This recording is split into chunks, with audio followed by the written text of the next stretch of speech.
되어가고 이제 밖에 온도가 많이 이렇게 떨어졌습니다. 또 요즘에 감기가 유행해요. 다들 감기 조심하시기를 바랍니다. 오늘 본문의 말씀을 가지고 갈팡질팡한 인생의 방황의 끝을 내라 라는 제목으로 하나님 말씀을 살피려고 합니다. 카스라고 하는 저울 회사가 있습니다. 이 회사를 설명하는 딱 한 문장이 있어요. 이 회사가 어떤 회사냐라고 말할 때에 우리나라의 해방 이후 저울로 성공한 유일한 기업, 이렇게 설명합니다. 우리나라가 해방 이후에 저울이라는 것을 만들어서 그것을 성공한 유일한 기업 카스입니다. 지금은 의료, 항공, 산업, 물류, 기업, 개인에 이르기까지 모두 산업 전반에 가장 명성 있고 정확한 저울로 이름이 나 있습니다. 얼마나 정확한지 이제 전자 저울로 유명세를 떨치고 세계 많은 곳에 수출이 되고 특허를 가지고 있는 최고의 저울이라고 말할 수 있습니다. 이 회사가 처음 생겼을 때에 이제 기업체에서 납품을 하려고 하니까 기업체에서 이 CEO를 찾아왔어요. 그러면서 이야기하기를 조금 저울의 눈금을 조정해 달라라고 약간의 편차, 크게 눈이 띄지 않는 약간의 편차를 좀 줘달라라고 고액을 제시하기도 하고 또 업자들이 와서 그렇게 요청을 했다고 합니다. 저울의 생명은 정확성이 생명인데 이제 돈을 받고 그렇게 해주게 된다면 저울은 의미가 없지 않겠습니까? 그래서 그것을 거절했다라는 대목의 기사가 있습니다. 알고 보니까 이제 창업주라든지 출발했을 때에 그 직원들이 하나님을 믿고 신실하게 하기로 했다라는 이제 후일담도 들리기도 했습니다. 우리는 성경을 가리켜서 캐논 이렇게 이야기합니다. 이제 문자적으로는 막대기, 자 이런 뜻을 가지고 있습니다. 이집트에 나일강이 넘치면 다시 물이 빠지면 다시 땅을 정확하게 측량을 해야 되니까 측량의 도구가 필요했어요. 그 막대기 자를 캐논이라고 불렀습니다. 정확하다 이런 뜻이겠죠. 또 저울 이런 의미를 같이 가지고 있기도 했습니다. 그래서 성경을 우리는 캐논 이렇게 부릅니다. 이건 틀림없는 하나님의 말씀이다 라고 우리는 이야기합니다. 하나님은 인생을 사는 사람들에게 하나님의 저울에 사람을 올려볼 때가 있습니다. 성경에 보면 하나님의 저울에 올라선 한 사람이 있습니다. 다니엘서 5장에 보면 벨사살이라고 하는 왕이 나옵니다. 이 왕은 예루살렘 성전에서 탈취한 많은 성전 기구와 이 금은잔을 가지고 술잔치를 벌칩니다. 흥에 겨워서 그것으로 술을 먹고 노래를 부르면서 잔치의 흥을 끌어올렸습니다. 그때 한 벽에서 손이 나와서 그 술을 먹고 있는 그 한 벽에 글을 쓰기 시작합니다. 메네 메네 데겔 우바르신 이렇게 씁니다. 그 글을 해석하면 다니엘서 5장 26절을 보면 이렇게 이야기합니다. 그 글을 해석하건대 메네는 하나님이 이미 왕의 나라의 시대를 세워서 그것이 끝났다 하며 데겔은 왕을 저울에 달아보니 부족함이 보였다 하며 라고 성경이 이야기를 합니다. 하나님의 저울에 달아보니까 바벨론의 마지막 왕이었던 벨사살이라는 이 왕은 너무 가볍다는 겁니다. 결국 다니엘서 5장 제일 마지막에 보면 이 시대는 끝나고 벨사살 왕은 죽임을 당한 것으로 끝이 납니다. 하나님의 저울에 올라선 사람, 하나님은 우리의 인생의 무게를 달아보십니다. 여러분의 무게는 얼마나 될까요? 하나님의 저울에 올라섰을 때에 우리의 인생의 무게를 달아볼 때에 뭘로 무게를 달아보겠습니까? 몸무게로 달아볼까요? 뼈 무게로 달아볼까요? 아니면 돈 많이 벌었던 돈의 무게로 달아볼 거예요. 하나님은 우리를 달아볼 때에 말씀의 무게로 우리를 달아보시는 것을 기억하시기를 바랍니다.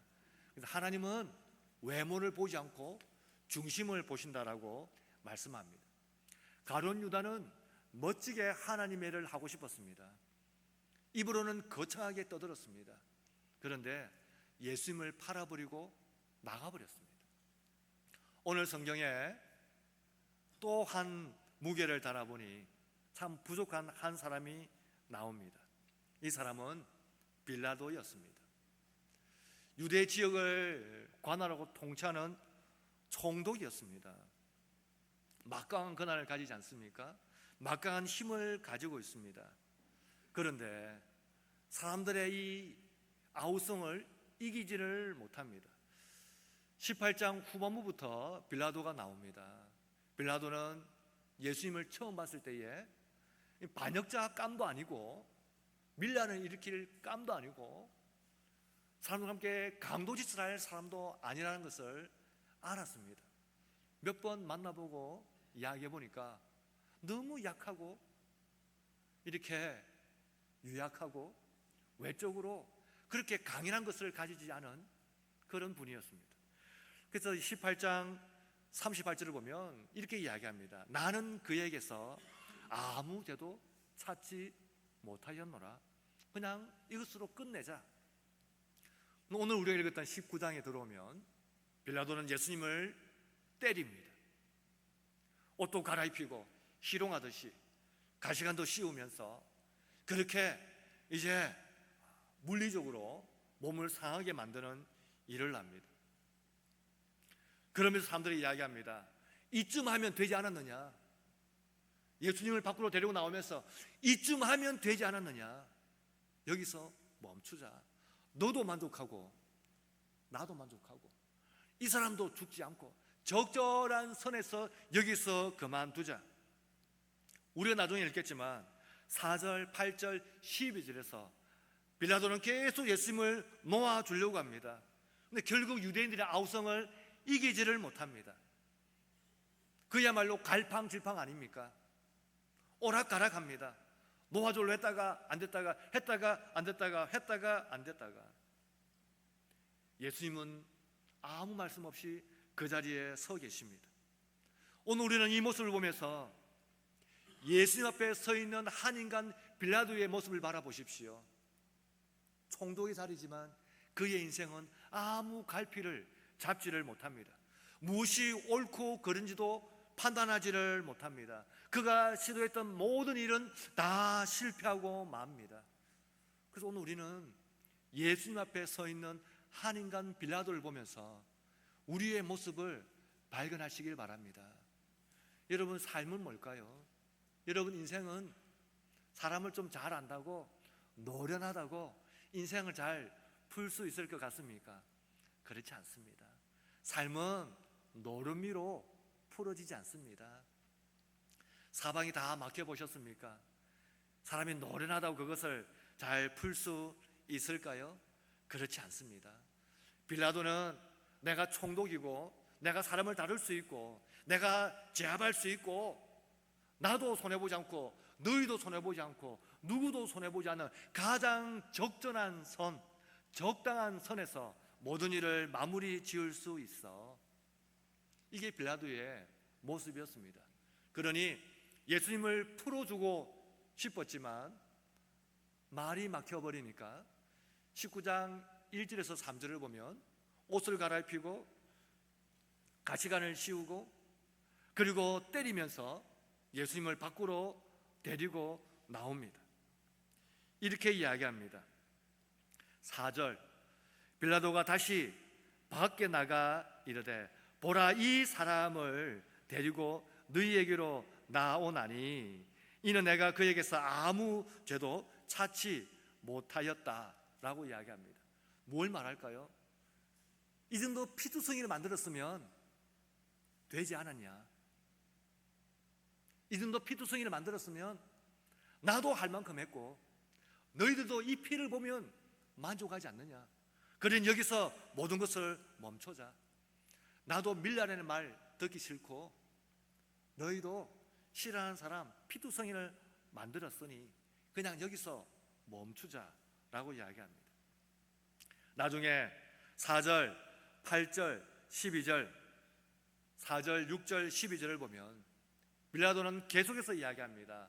나는 아무 죄도 찾지 못했다. 나는 아무 죄도 찾지 못했다. 12절, 이러므로 빌라도가 예수를 놓으려고 힘썼으나 무려 4번이나 똑같은 일을 반복합니다. 무슨 말 할까요? 했다가 못했다가 했다가 못했다가 했다가 못했다가 반대에 부딪히면 또 물러나오고 또 물러나옵니다. 자신은 잘할 수 있었다고 생각했을 겁니다. 난 이걸 풀 수 있어. 난 이걸 모든 사람을 만족시킬 수 있어. 나는 뚫고 나갈 수 있어. 나는 밀란도 일어나지 않고 사람도 죽이지 않고 내가 통치하는 곳에서는 그 어떤 반란도 없었어 라고 생각을 했을 겁니다. 다 막힙니다. 예수님은 한 말씀도 하시지 않습니다. 예수님 앞에서 그저 빌라도는 오락가락 하고 있을 뿐이었습니다. 왜 빌라도는 문제가 풀리지 않을까요? 이렇게 노련하게 인생을 살아왔는데 왜 자신의 문제가 풀리지 않을까요? 왜 사람들은 진정되지 않을까요? 왜 예수는 자꾸 죽으려고만 할까요? 빌라도가 놓친 게 뭘까요? 우리의 삶을 보면 우리가 갈팡질팡할 때가 있습니다. 60년, 70년 살면 세상 좀 알지 않습니까? 그만큼은 세월을 살지 않더라도 많은 고생을 하면 인생이 뭔지를 조금 압니다. 풀어지던가요? 사방이 막혔는데 풀어지던가요? 내 경험으로 인생의 문제가 다 해결되는 것을 보셨습니까? 그렇지 않습니다. 그 삶은 노련하다고 풀리지를 않는 거예요. 어떻게 풀까요? 사람의 관계를 생각해 보셨습니까? 누군가를 만났을 때에 아주 편한 감정을 느껴보셨습니까? 사람의 관계가 절대 저절로 편안해지지 않습니다. 내가 편안해지는 것은 그 사람이 불편함을 감내하기 때문에 내가 편한 겁니다. 인생도 마찬가지입니다. 내 불편한 인생이 풀어지려면 누군가가 내 불편한 인생을 짊어지고 가시는 것을 깨달을 때에 내 인생이 비로소 편안하다는 것을 깨닫게 되는 겁니다. 인생이 막히고 갈팡질팡하고 오락가락할 때에 내 인생의 문제는 예수님이 지고 가신다는 것을 비로소 깨달을 때에 문제가 풀리기를 시작합니다. 오늘 예수님의 고난 앞에서 이사야 53장은 이렇게 이야기합니다. 53장 2절입니다.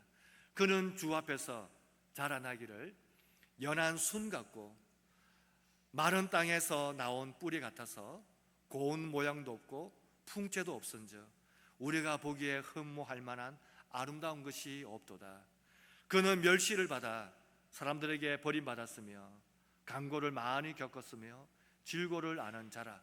마치 사람들이 그에게서 얼굴을 가리는 것 같이 멸시를 당하였고 우리도 그를 귀히 여기지 아니하였도다. 빌라도가 놓친 게 뭘까요? 예수님의 십자가는 내 죄를 지고 가는 십자가라는 것을 빌라도는 보지 못했습니다. 오늘 우리의 삶이 갈팡질팡할 때에 그것을 풀 수 있는 것은 내 문제를 예수님이 지고 가고 계시다는 것을 만나고 발견하시기를 바랍니다. 아이를 키우지 않습니까? 아이가 걷습니다. 아이는 2000번에서 3000번을 넘어져야 균형 감각이 생긴다고 이야기합니다. 2000번, 3000번 넘어질 때에 엉덩이 아프다고 무릎 아프다고 아이가 서지 않으면 아이는 걷지 못합니다. 아이가 넘어지고 쓰러지지만 또다시 일어나는 것은 걷고자 하는 의도 있지만 넘어지는 것을 무섭거나 두려워하지 않기 때문입니다. 오늘 우리가 이렇게 서 있는 것은 그 2000번, 3000번에 쓰러지고 넘어진 것을 이긴 뒤에 오는 균형 감각을 우리는 가지고 있기 때문입니다. 사람은 많이 넘어지면 많이 배웁니다. 돼지 아시죠? 돼지는 스스로 하늘을 보지 못합니다. 먹을 걸 늘 땅으로 보니까 하늘을 못 본다도 아니고 늘 땅을 땅에 코를 박고 파고 있어서 하늘을 보지 못한 게 아닙니다. 돼지는 이 후두부 머리 뒤쪽이 척추와 바로 연결되어 있답니다. 우리처럼 목뼈 척추가 구분되지 않고 일자로 되어 있어서 구조상 더 이상 척추가 펴지지 않기 때문에 고개를 들지 못한다고 해요. 그래서 돼지는 하늘을 보지 못해요. 돼지가 하늘을 볼 때가 있습니다. 언제일까요? 넘어질 때입니다. 넘어지면 하늘을 볼 수 있는 겁니다. 우리 삶에도 마찬가지 아닙니까? 많이 쓰러지고 많이 넘어지면 우리는 하나님을 만날 수 있습니다. 여러분, 그때의 우리 인생의 노련미, 인생의 경험들로 인생의 문제를 풀기보다 하나님 앞에서 우리의 인생의 문제를 풀기를 만나는 성도들 되시길 바랍니다. 이렇게 보면 믿음도 훈련이 필요한 겁니다. 쓰러지지만 다시 일어서는 힘, 쓰러지지만 다시 일어서려고 하는 의지, 다시 넘어지지만 다시 일어서야 되는 그 필요성을 가지는 힘, 우린 그걸 일어서는 힘, 믿음이라고 말하는 겁니다. 누가복음 18장 1절에 이렇게 이야기합니다. 예수께서 그들에게 항상 기도하고 낙심치 말아야 할 것을 비유로 말씀하시되, 기도하고 소망하고 바라지만 늘 낙심이 따라옵니다. 그러니 그 낙심은 우리를 다시 무너뜨리는 겁니다. 이래서는 우리를 끄집어 당기는 겁니다. 그것을 이기는 것은 낙심하지 않고 기도하며 믿음으로 주를 바라보는 겁니다. 우리 때로 슬럼프에 빠질 때가 있습니다. 슬럼프에 갇혀서 어리석은 결정을 할 때가 있습니다. 이젠 떠나버려야겠어, 이젠 멈춰야겠어, 여기까지만 해야겠어 라고 생각합니다. 문제를 보면 포기부터 생각되지만 문제를 볼 때에 하나님을 기억하면 다시 일어설 수 있습니다. 우리의 노련미가 인생을 풀지 못합니다. 다시 하나님을 바라보며 인생을 풀어가는 그 은혜를 경험하시는 성도들 되시기를 바랍니다. 오늘 빌라도가 놓친 두 번째가 무엇인가 하면, 빌라도는 자기 감정에 갇혀 있었습니다. 여러분, 감정은 옳고 그름이 없습니다. 감정은 왔다가 가는 손님입니다. 그래서 여러분, 감정에 따라 반응해버리면 그건 건강해지지 않습니다. 감정은 판단의 기준이 되어서는 안 되는 겁니다. 플로렌스 체드윅이라고 하는 여성이 있어요. 1950년대경에 살았던 수영 선수였습니다. 영국 해협을 최초로 헤엄쳐서 걷는 여성이었습니다. 대단하죠. 그 다음 해에 36살이 되었을 때에 다시 도전합니다. 도전하기를 LA 아래쪽에 있는 카탈리나라고 하는 섬이 있어요. 이 섬에서 캘리포니아 해변까지 한 36km쯤 됩니다. 이 두 거리를 헤엄쳐 건너야겠다라고 선언합니다. 많은 사람들이 이목이 집중됐습니다. 여성이 36km를 헤엄을 쳐서 건너겠다. 대단하지 않습니까? 드디어 도전을 했습니다. 15시간, 16시간을 헤엄을 치며 계속 도전했습니다. 그러다가 짙은 안개가 몰려오기 시작하고 물이 차가워지면서 체온이 떨어지고 근육이 굳기 시작했습니다. 같이 옆에 타고 있던 어머니는 힘을 내라고 격려했는데 못하겠어 그 말을 몇 번 주고받더니 온몸이 굳고 힘이 없고 추위를 견디지 못해 포기를 합니다. 손을 들며 구조해달라고 손짓합니다. 옆에 있던 구조선이 체드윅을 건져 올립니다. 추위에 떨면서 담요를 뒤집어 쓰고 보트를 타고 해변으로 오는데 자신이 배에 탄 그 지점에서 불과 800m 정도 앞에 해변이 보였습니다. 나중에 인터뷰를 했어요. 왜 중간에 포기했습니까? 추웠습니까? 무서웠습니까? 체력이 떨어졌습니까? 아니요. 안개 때문에 아무것도 보이지 않으니 내가 어디로 가야 될지를 몰랐어요. 그게 가장 큰 두려움이었어라고 말했습니다. 그리고 2달 뒤에 다시 도전해서 결국 이룹니다. 다시 인터뷰합니다. 2달 전엔 실패했는데 왜 지금은 성공했습니까? 플로렌스 제독이 이렇게 이야기합니다. 제가 2가지를 정하겠습니다. 첫째는 내가 가야 될 목표를 분명히 세우자. 난 반드시 목표에 도달한다. 1번. 2번째, 아무것도 보이지 않아도 내가 그곳에 도달한 상상을 했습니다. 이 2가지가 결국에는 36km를 헤엄쳐서 목표에 도달했다고 이야기했습니다. 마라톤 선수는 42.19를 뜁니다. 자기가 처음 뛸 때의 목표가 보이지 않습니다. 그래서 아주 장거리를 뛰는 선수들, 장거리에 싸움을 하는 사람들, 장거리를 가는 사람들은 항상 2가지를 생각합니다. 난 반드시 그곳에 도착해야겠어. 2번째는 그곳에 도착한 내 모습을 상상하면서 길을 걷습니다. 오늘 그 2가지가 목표를 이루게 합니다. 믿음으로 산다는 건 뭘까요? 우리 인생의 긴 장거리를 살 때에 그건 예수를 따라가겠다는 목표를 세우는 것 한 가지, 그리고 주님과 함께 그 길을 걷고 있는 우리의 모습을 상상하는 겁니다. 히브리서 12장 1절 2절은 믿음이 뭔가를 우리에게 이렇게 이야기합니다. 이러므로 우리에게 구름같이 둘러싼 흔한 정인들이 있으니 모든 무거운 것과 얽매기 쉬운 죄를 벗어버리고 인내로써 우리 앞에 당한 경주를 하며 믿음의 주요 또 온전케 하시니 예수를 바라보자. 믿음이란 뭘까요? 믿음은 집중하고 상상하며 주와 동행하는 겁니다. 그래서 믿음으로 걷는 사람들에게 가장 위협적인 것이 감정에 따라 행동하는 겁니다.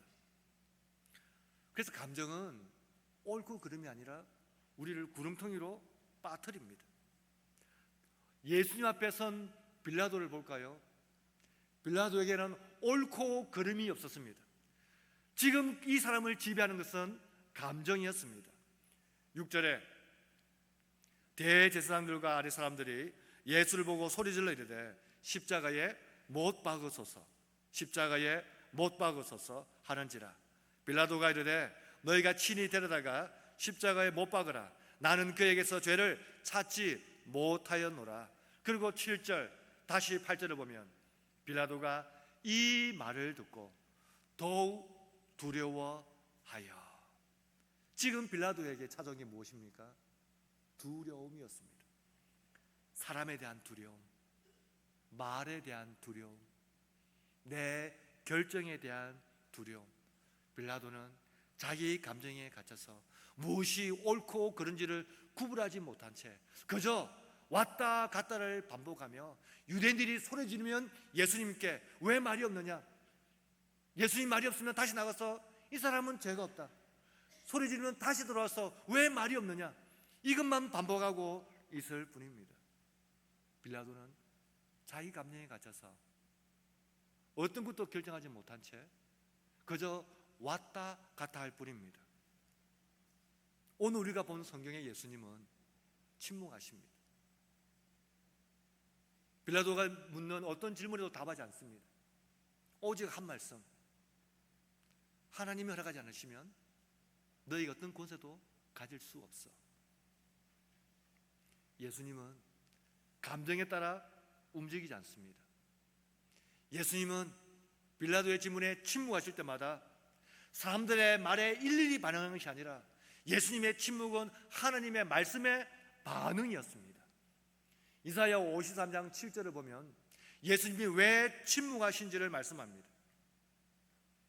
그가 곤욕을 당하여 괴로울 때에도 그의 입을 열지 아니하였으며 마치 도수장으로 끌려가는 어린 양과 털 깎는 자 앞에 잠잠한 양같이 그의 입을 열지 아니하였도다. 예수님은 살아남기 위해서 자신을 변론하는 것보다 하나님이 말씀하신 그 말씀에 순종하는 길을 선택하셨습니다. 그래서 예수님의 침묵은 답이 없다가 아닙니다. 예수님의 침묵은 묵묵부답이 아닙니다. 예수님의 침묵은 말하지 않는다 하는 것이 아닙니다. 예수님의 침묵은 격렬하게 하나님의 말씀에 반응하고 계신 것을 우리에게 말씀합니다. 사랑하는 여러분, 오늘 우리는 이 한 주를 보내면서 우리의 수많은 감정들이 하나님의 말씀을 따라 움직여가는 것을 붙잡을 겁니다.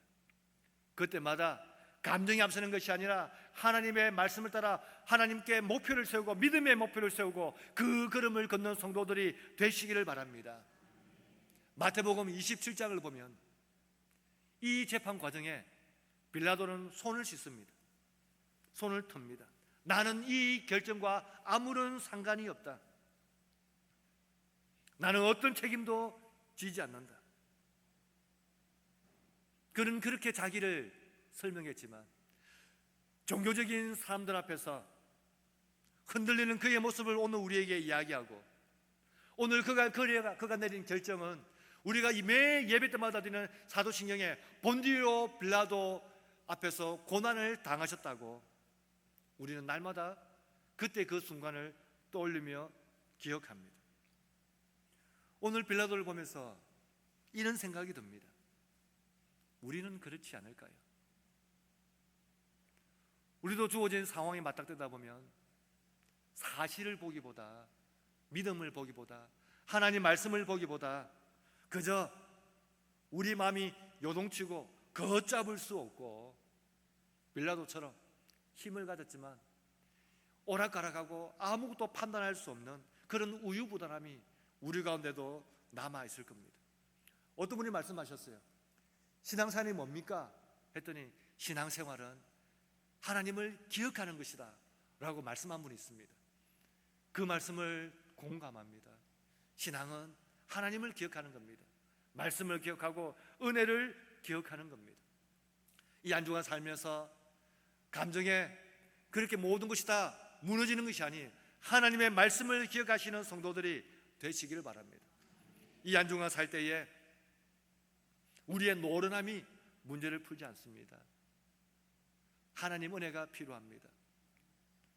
감정에 무너지는 것보다 주의 말씀을 따라 하나님의 뜻을 따라 선택하는 그 걸음을 걷는 우리 성도들, 믿음의 길을 걷는 성도들 다 되시기를 축복합니다. 우리 한번 하나님께 기도하겠습니다. 이 한 주간을 지켜주시고 함께하여 주시옵소서라고 기도합시다. 또 한 가지는 내일 최혜란 집사님 동남 원자력 병원에 이제 입원하시고 그리고 그 다음날 수술을 하십니다. 하나님 지키시고 함께 하시고 회복의 은혜를 더하여 주시옵소서라고 기도합시다. 이번 주에는 이정래 집사님 조직검사 결과가 나옵니다. 우리 이정래 집사님의 마음도 지켜주십시오. 오늘 예배하신 분 가운데 윤석자 집사님 어깨 인대가 끊어졌습니다.